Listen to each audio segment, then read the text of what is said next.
So ഈ വീഡിയോയിൽ നമ്മൾ ഡിസ്കസ് ചെയ്യാൻ പോകുന്നത് 8051 പ്രോഗ്രാം സ്റ്റാറ്റസ് വേർഡാണ്.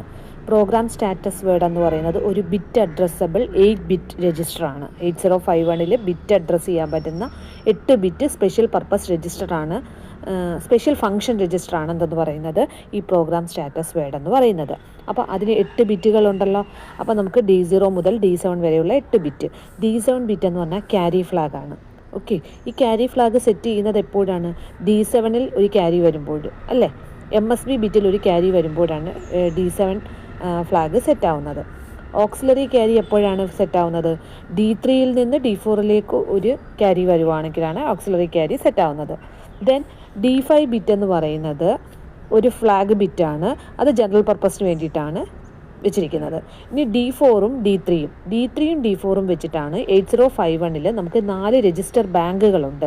ഈ രജിസ്റ്റർ ബാങ്കുകൾ രജിസ്റ്റർ ബാങ്ക് 0 ആണോ 1 ആണോ 2 ആണോ 3 ആണോ എന്ന് ഡിറ്റർമിൻ ചെയ്യുന്നത് ഈ RS0 RS1 ബിറ്റാണ്.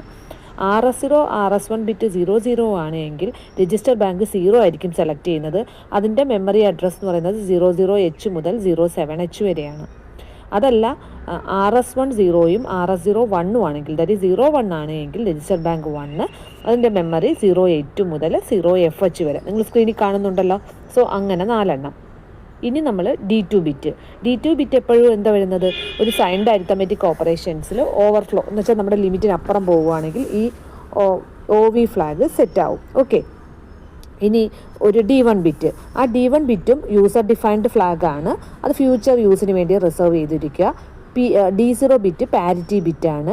ആ പാരിറ്റി ബിറ്റ് സെറ്റും ചെയ്യാം, ക്ലിയർ ചെയ്യാൻ പറ്റും നമുക്ക്. അവിടെ നമ്മൾ നമ്പർ ഓഫ് വൺസിന് ഈവൻ പാരിറ്റി ആണെങ്കിൽ ടോട്ടൽ നമ്പർ ഓഫ് വൺസ് 1 ആക്കാൻ വേണ്ടി നമ്മൾ 1 സെറ്റ് ചെയ്യും. അത് based on the accumulator results ആയിരിക്കും ഈ പാരിറ്റി ബിറ്റ് സെറ്റ് ചെയ്യുന്നത്. Okay, thank you.